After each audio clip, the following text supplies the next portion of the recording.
Good afternoon, everyone. I'm Eileen Doherty, and I'm the director of the Colorado Gerontological Society. And this afternoon, we're going to talk a little bit about aging in place and finding meaning and community engagement. Primarily, what this is going to cover is various aspects of volunteerism. So volunteering basically helps with meeting the mission of nonprofits. It helps with the community. Volunteers serve as a resource to the community, brings a lot of satisfaction to the individual.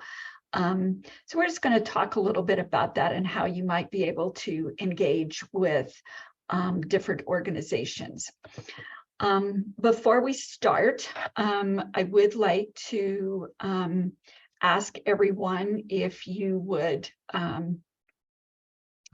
take a minute and fill out this poll for us. That just gives us a little bit of information to help us understand who has joined us today.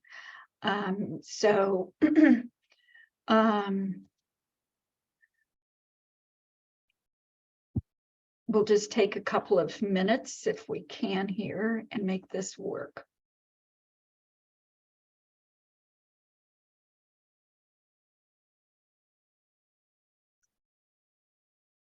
There we go. Can you see the poll at this point? Okay. If you could take a few minutes and fill out those questions, that would be great.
Okay, let's go ahead then with our program for the rest of the afternoon.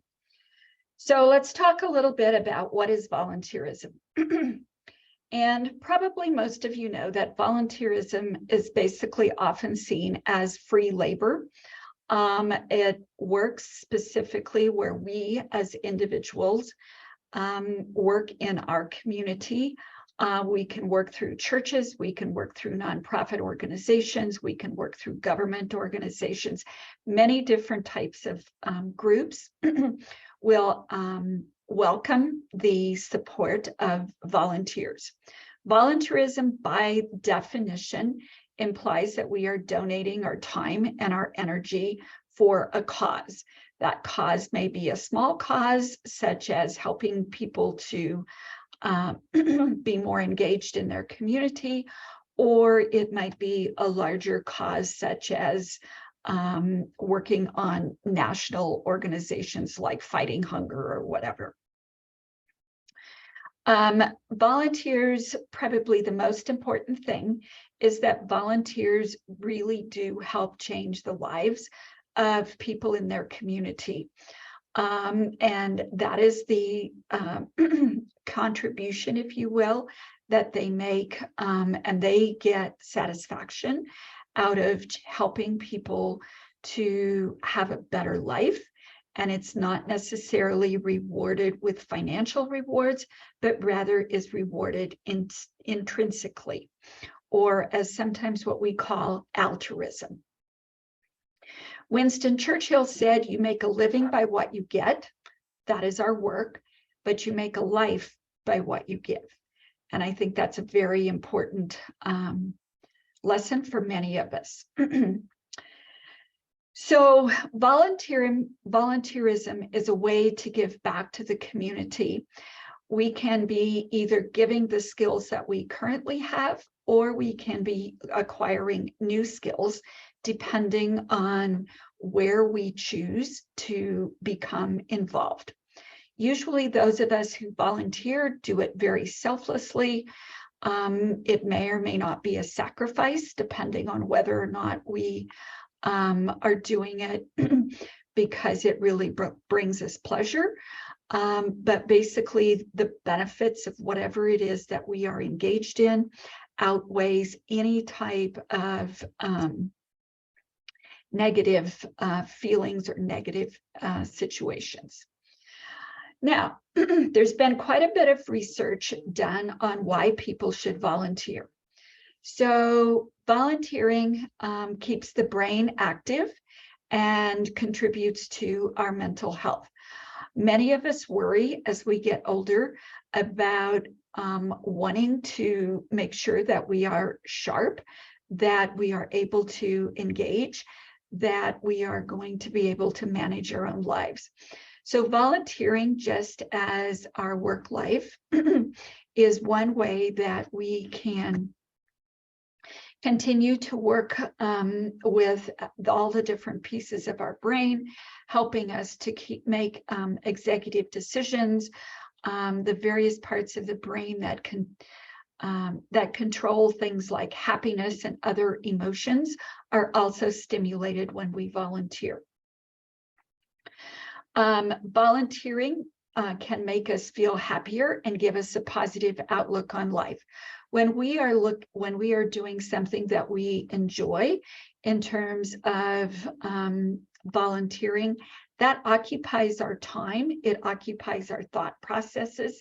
We reimagine ourselves doing those activities, and we feel pleasure then in our role in making that happen. There's also some research that indicates that you may lower your risk of dementia and having other types of health issues if you engage in volunteer activities.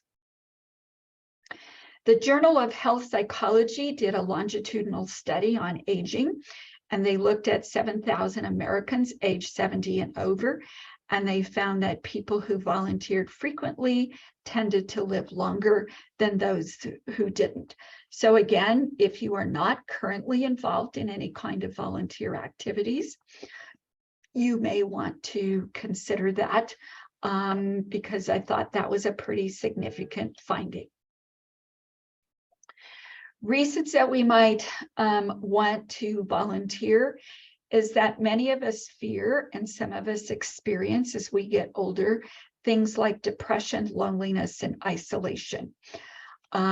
We have seen a fair amount of depression, loneliness, and isolation, not only among older people, especially individuals who have lived in nursing homes and assisted living during the pandemic, but even people who live in the community.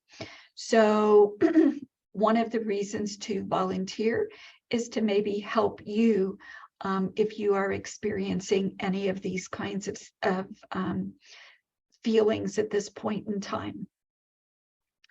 Another reason to volunteer, and I see a lot of people get involved with intergenerational volunteering.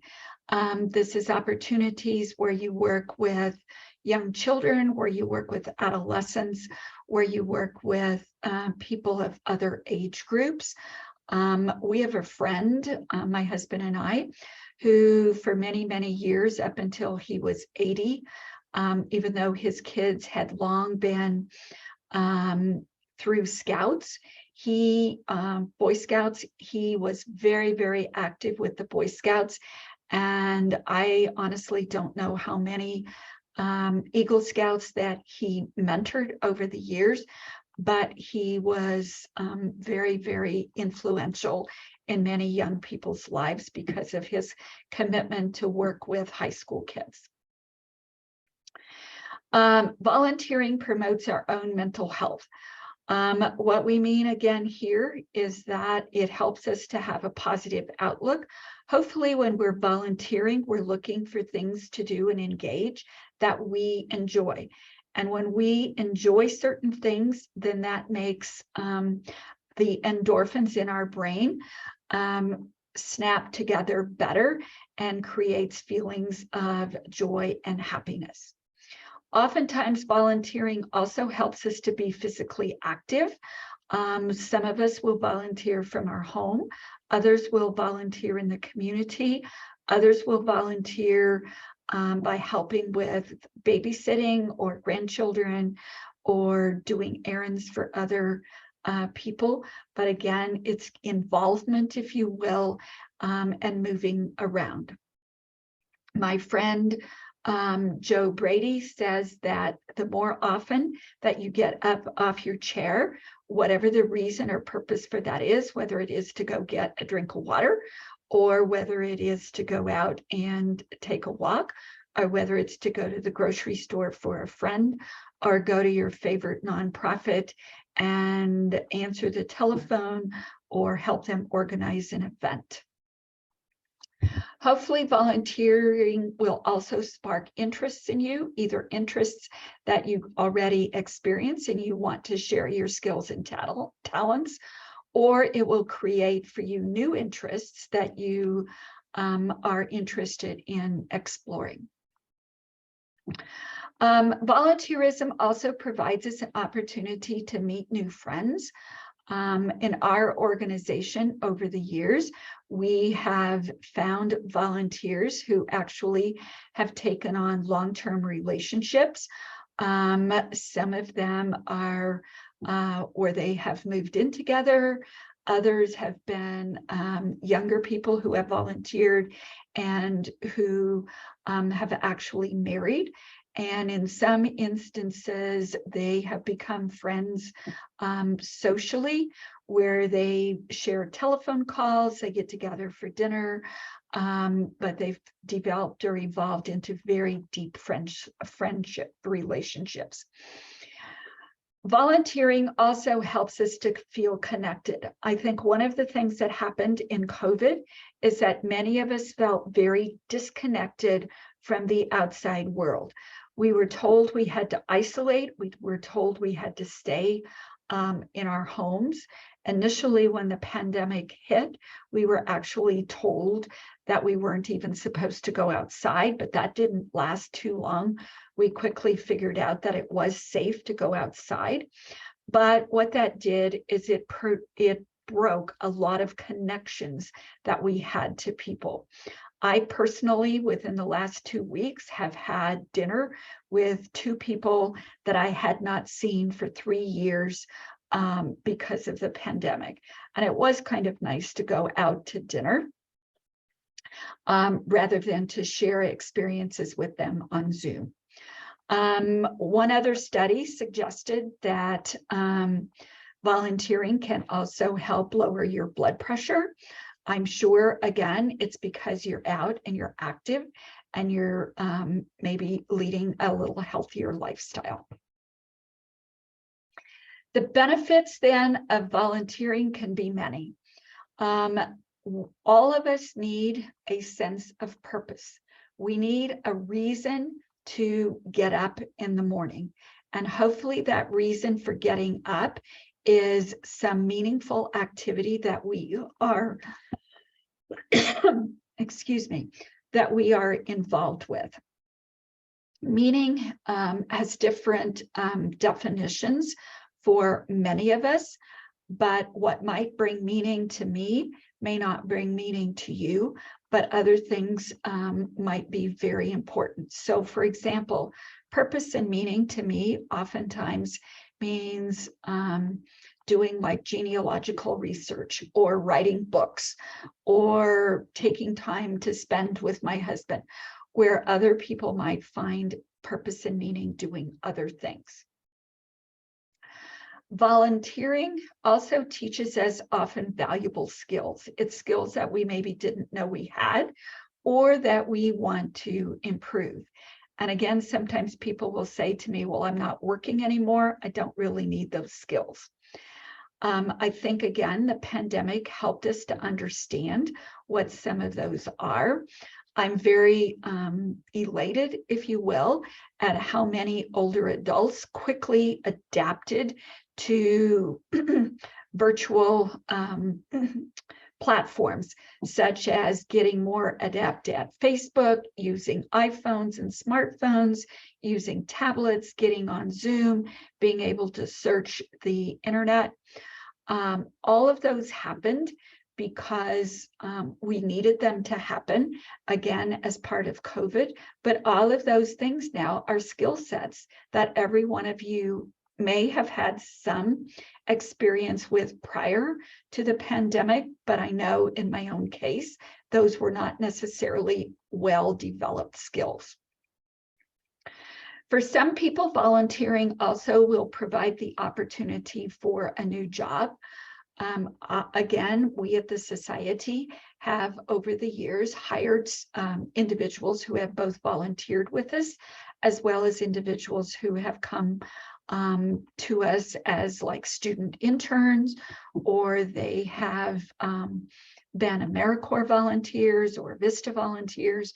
So again, that gives us an opportunity to learn more about your skill sets and how they can benefit our organization. Volunteering has to be fun. If you are not having fun and meeting new people as part of that and engaging, then again, it's not going to feel very fulfilling.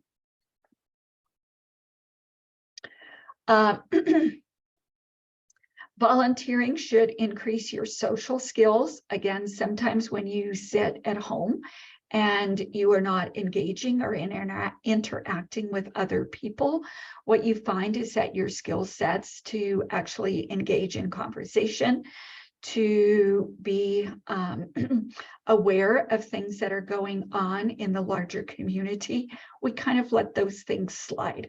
So volunteering forces us as well to engage in our interactions with other people.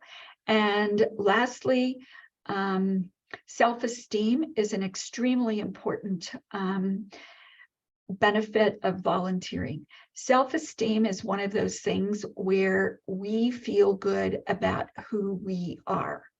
We get self-esteem and self-worth by other people telling us that we are doing a good job, that we can see the benefits of what it is that we do, whether that is in our personal relationships, whether that's in our volunteer relationships, or whether that is in our work relationships.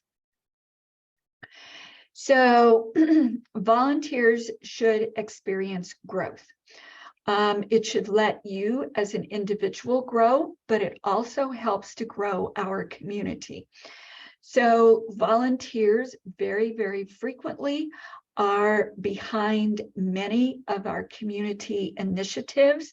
They are behind much of our work that churches do, and they are behind much of the work that is done by nonprofit organizations. So by volunteering, we are able to provide more services, provide more care, provide more opportunities to organizations. And in our organization specifically, we rely very heavily on volunteers to help us serve a larger number of older adults. If you have not ever volunteered, for example, through our holiday basket project, we're only able to deliver 350 baskets to low-income older adults because we have the support of usually somewhere around 100 and 125 volunteers who actually make that happen.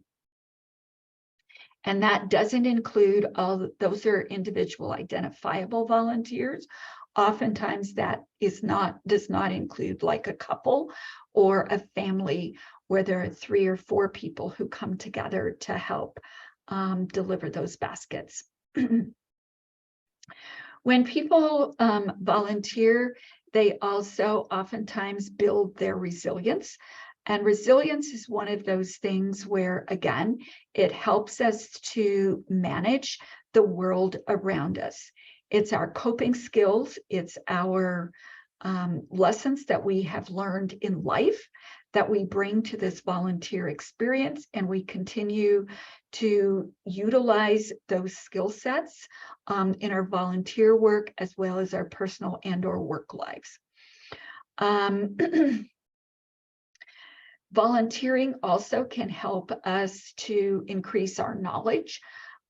We may be, as I said, learning new skills, but it also, I know some volunteers through our agency who also have started or have done like classes that we have paid for because they wanted to know more about a certain subject area.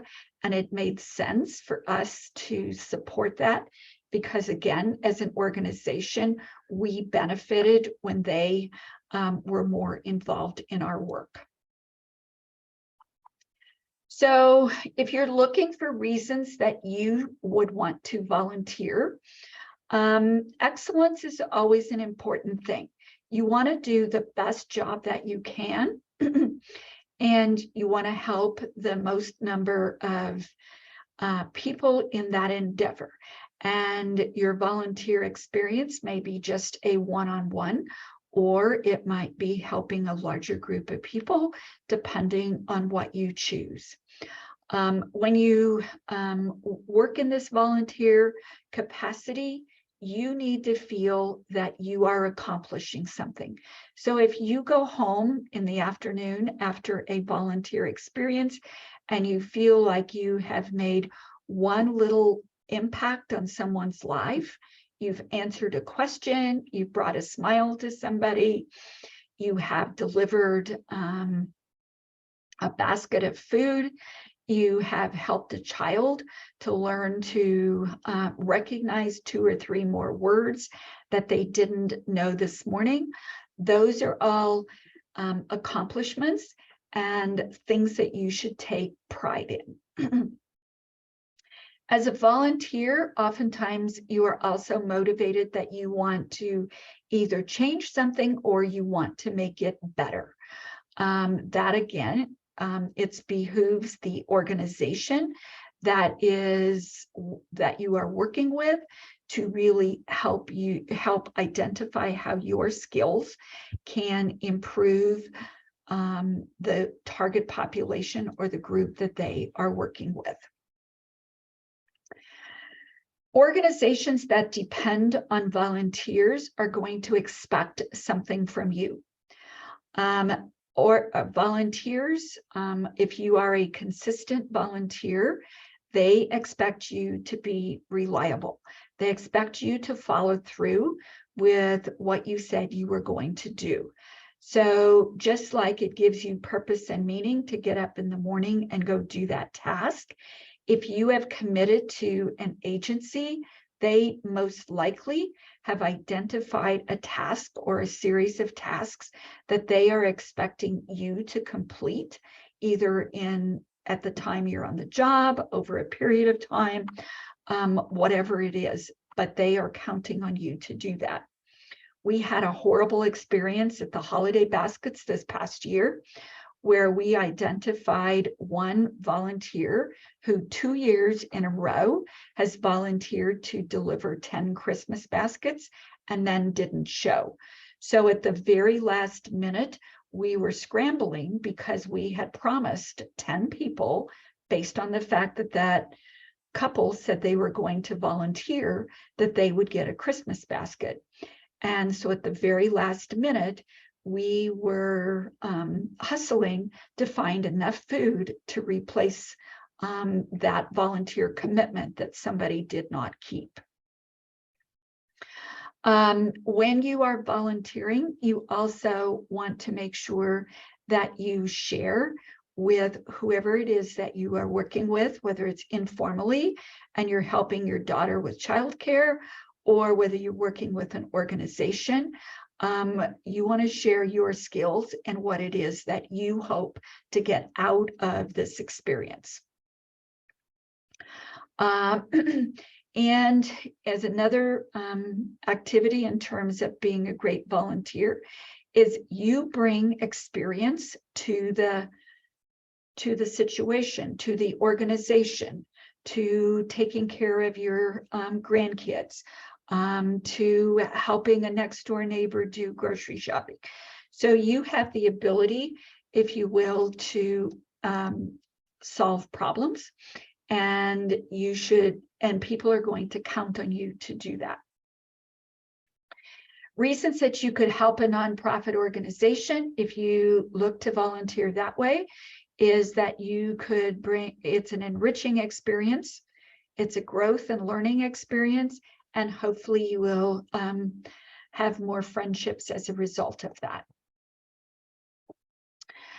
What impact do volunteers have on the American society?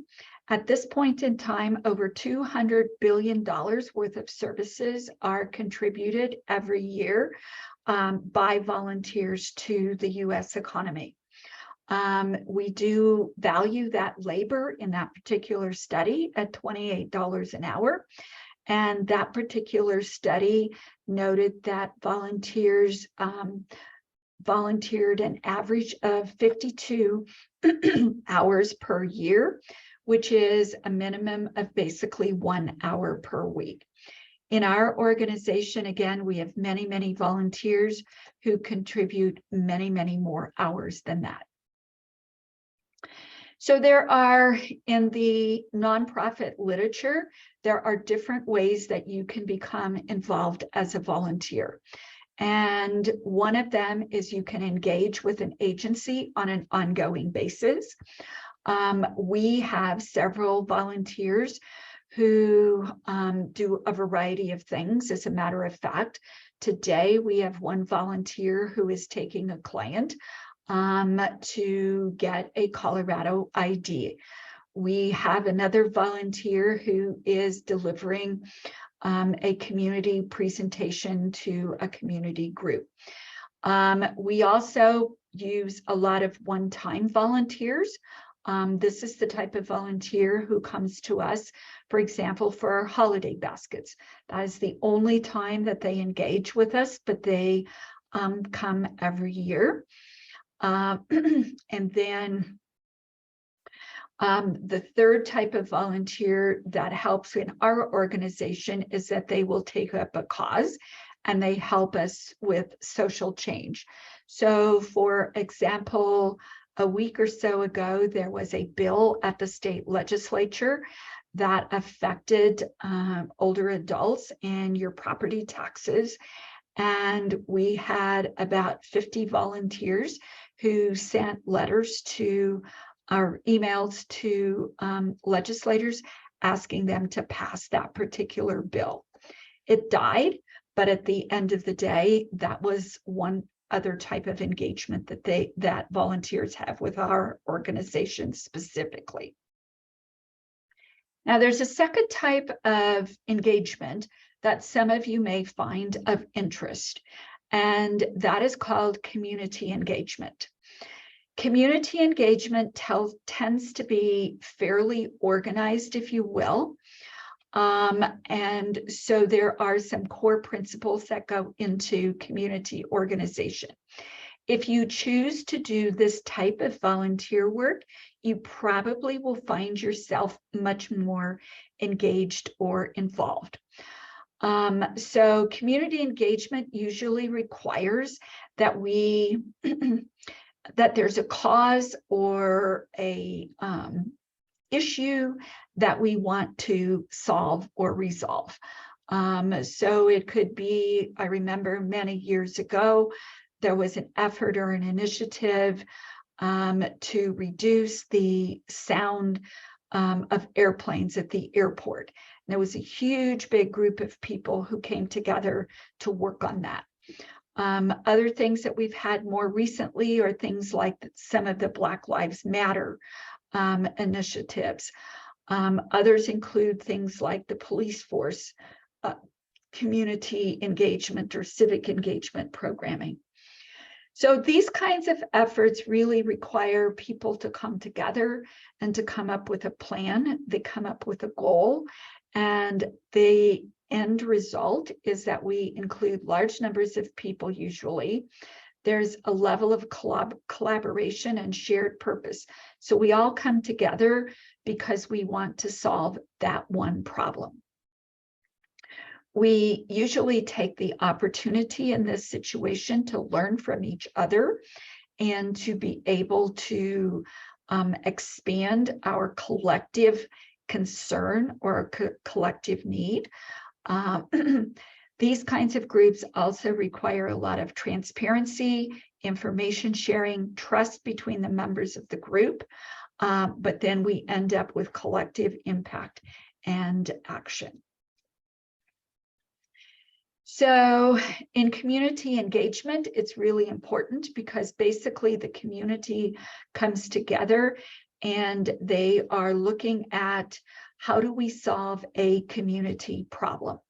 If you are in Denver, there has been a significant effort, if you will, over the last few years to look at transportation, specifically down Colfax.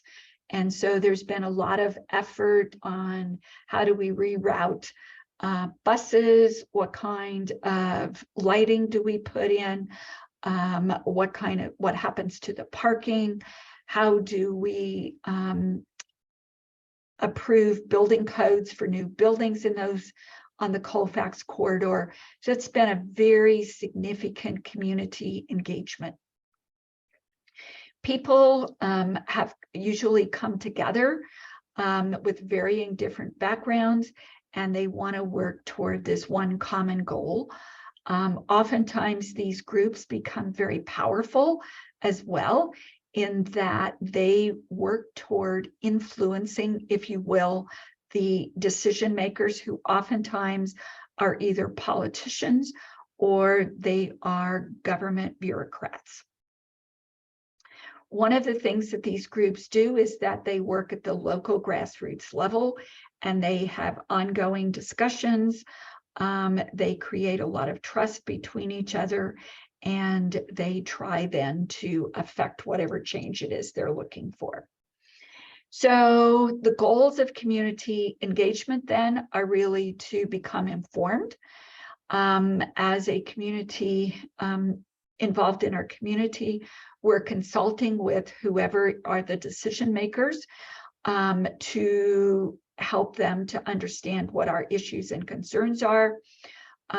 We are involved in trying to make the decisions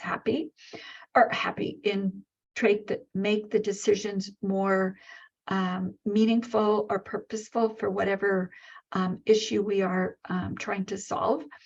We also try to collaborate with whoever those decision makers are, and community engagement can be an extremely empowering activity. So, as I said, participatory community engagement really involves collaboration, consultation, and communication. Frequently, as I said, it's a very sophisticated process.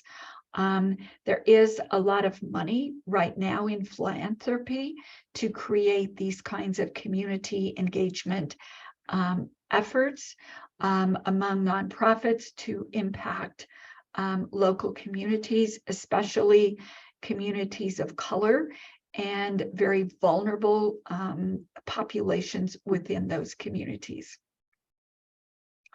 Community engagement really has three outcomes. One is engagement. One is it forces more transparency or information sharing. And the third is that it transfers power from the people who have been elected and or assumed power, and it forces that power to be at least somewhat shared and influenced by the people who are working with them. Community engagement also involves mutual trust. We have to trust the people that are in our group, and hopefully we can trust the individuals that we are negotiating are working with, that we will be able to get to the desired outcome or end. Another thing that happens with community engagement is it increases accountability. Again, because there's usually the push to have more transparency and more information shared, that then results in more people knowing what's happened and following the standard culture and the norms and mores, etc. Community engagement also, one of the things that I have found over the years is that if this process is not done well, only selected individuals participate. So if we're really doing this well, we are more inclusive of the community and more voices are heard and we make better decisions. It doesn't really do any good if the only people that I hear from when I'm trying to make a decision is the people whom I already know what their viewpoint is and what they want as an outcome. So these projects and community engagement intentionally bring people together from very diverse groups. There's very deliberative discussions, and it's very, the goal is to organize as a group and to impact or make change. So post-pandemic, there has been a lot of change in volunteering. One of those things is that we have switched from a lot of in-person volunteering to doing things that are deliveries. So we deliver people flowers, we deliver them food. We, again, using our holiday basket project, pre-pandemic, our volunteers would usually spend a few minutes, sometimes 15 to 20 minutes, just sharing with the older adult that they were delivering the basket to. The last 3 years, basically, they have been instructed to deliver the basket, leave it either in the lobby or the front porch, and to engage in conversation from a safe social distancing. So we have gone to more befriending and mentoring as part of post-pandemic, but again, we often do that from a distance. So we're not always in the moment at this point in time. We're not always on the ground. We have shifted a lot of our volunteering to digital and social media. For example, the last 3 years, we have partnered with Charles Schwab for their Volunteer Week. And prior to the pandemic, we would take projects on site, and they would help with various projects as part of their Volunteer Week. The last couple of years with the pandemic, those have been digital. So everybody gets on Zoom, they're writing letters, they're sending care packages to older adults to try to bring something through the mail to them as opposed to something in person. Many of our activities have all moved outdoors, and we still continue to practice safe distancing. I find myself, even as part of just new habits, that I don't stand as close to people as I did pre-pandemic. In terms of volunteerism and digitalizing it, these innovations are continuing to evolve. Many of us have moved to an e-learning environment. So instead of going someplace for a seminar or a workshop or a program, we now get on Zoom. And that is how we are starting, or how we get much more of our information. For some people, getting information digitally makes our lives easier. Now, not everyone wants to use it. There is a group of people that still like getting together in person, and they like that one-on-one. For our organization, one of the things it has also done is it has allowed us as the Colorado Gerontological Society to be able to bring information and programming to people throughout the state, rather than having everyone come to a central location. Although we have done projects in many of the communities in Colorado, again, it's more limiting as to how many people we can actually join us. If you volunteer online, it's definitely less social because I see you in a picture on my screen. And what I have found personally is that the little chit chat, talking, getting to know people, finding out how their loved ones are, etc., that type of engagement and interaction does not occur when we are volunteering socially. So as a result, for some volunteers, they find the online volunteering less social and less satisfying, although we have one program here in our office called our Telephone Buddy program. And there we have about 150 volunteers who call older adults once or twice a week to check in on them. Many of them have developed very satisfying and very deep relationships. And they do find that particular volunteer experience extremely satisfying. The digital volunteer experience, definitely the audience has changed. We are serving different people digitally than we did prior to the digital age. And in our world as an organization, that has been a really good thing because we find it easier to share information. We also have now started using social media to a greater extent. We also now use email to a greater extent than we did previously. So those things have been much easier to communicate and to involve volunteers. Digital can be more impactful for the volunteer, depending on, again, the volunteer experience. Some find it less enjoyable. And even when you volunteer digitally, you may still experience burnout. So part of this, I wanted us to think a little bit about why do volunteers, either you or I, sort of quit doing what we're doing.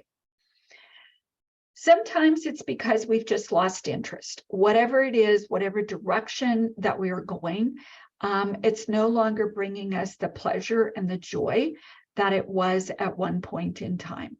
We don't really see or feel like we're having any impact, that we're making any difference. Sometimes for some of us, and I have seen this happen as well, that, well, they have so many volunteers, if I don't show up today, they won't miss me. And I see that in large groups, sometimes like groups at the Food Bank of the Rockies, where they'll have 40 or 50 volunteers at a time. And if one person doesn't show up, does it really make that much difference?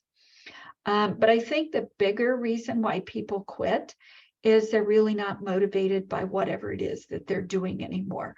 So that's an important thing as we are looking for volunteer opportunities, is to make sure that we either select a project that brings us pleasure, or that we are being very honest with the people that we're working with and letting them know that we'd like to do something else, that we're feeling like we're not having an impact. So if you're currently volunteering, or if you get to that point in one of your volunteer experiences where you're thinking about quitting, these are some of the feelings, if you will, that you may experience. So again, you just feel like there's no opportunity for things to do. And I have seen people, and I have heard people say, well, if there isn't anything to do, I'm going home, or I'm not coming back next time. So it's important, again, when you are selecting a volunteer placement, that you work closely with the volunteer coordinator or whoever is in charge of the program so that they are able to really make it a meaningful experience. You have to feel inspired. You have to want to do this. And if you feel that it's no longer bringing you any inspiration, people really don't appreciate what you're doing, you're feeling uneasy, or you feel like they've asked you to do something that you don't feel qualified to do, my advice is share that with whoever you're working with rather than just kind of quiet quitting. Because again, I can only do better at helping you to have a positive experience if you share with me what things you are concerned about. So finding volunteer opportunities, there are many. We don't get to contributing $200 billion worth of volunteer time in this country by not having a lot of volunteer opportunities. Churches by far and away are the most frequent place where people volunteer. And in churches, we feel a certain level of obligation. So we volunteer to clean the church all the way to church activities, donating money, doing fundraisers, helping with the religious services. So churches really are still continue to be the #1 volunteer opportunity for many people. There are hundreds of nonprofit organizations. I believe on my last count in Colorado, there's something like 5,000 or 6,000 nonprofit organizations. So again, part of it is trying to identify the type of experience that you want, and then finding an organization that is a good fit. If that organization is an animal rights group, if that organization is a policing organization, if it's a nonprofit such as ours that does various kind of community programming, there's just a lot of opportunities. Local schools, the school districts, as many of you know, are always looking for people. Because the teachers, there's just never enough money to provide all the help and skills and services that are needed within the school systems. Again, some schools I think do better than others in terms of how they engage volunteers. Nursing homes, assisted living, hospices.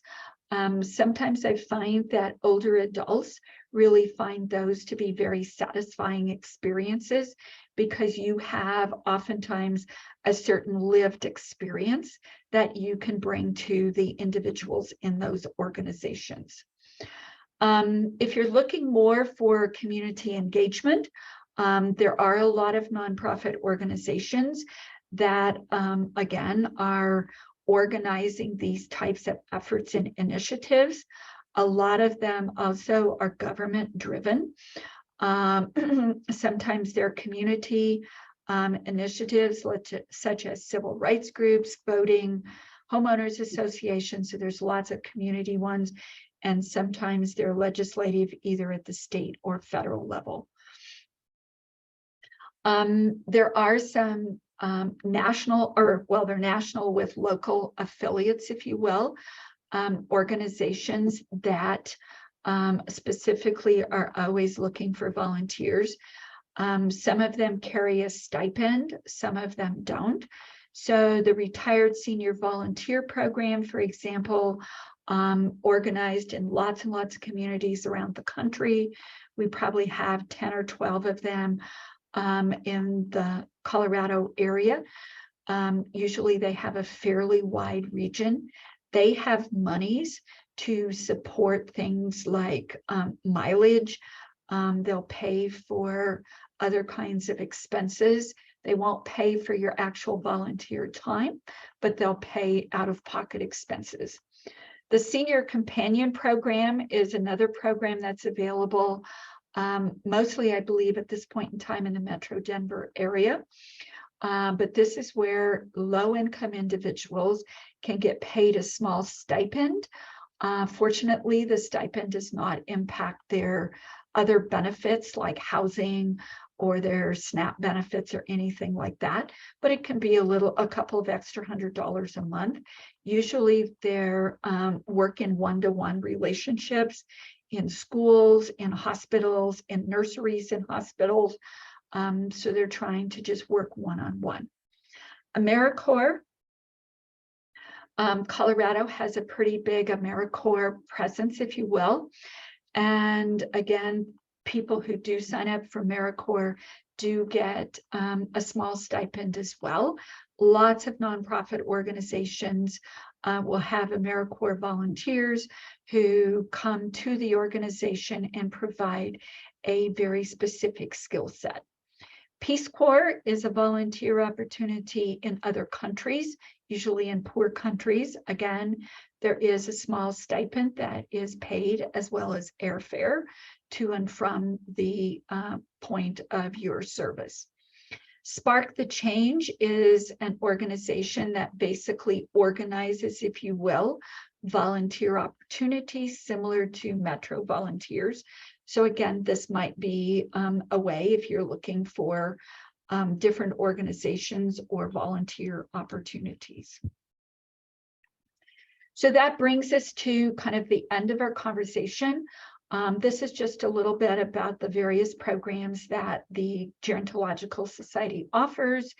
And we do a fair amount of work trying to improve the social determinants of health with some of our vision, hearing, and dental services, our counseling and housing services. We also do a fair amount of education and advocacy. For those of you who have joined us with the Salute to Seniors in prior years, we will be offering that this year on May the 20th at the Marriott Hotel down in the Denver Tech Center. So look for more information about that over the next few months.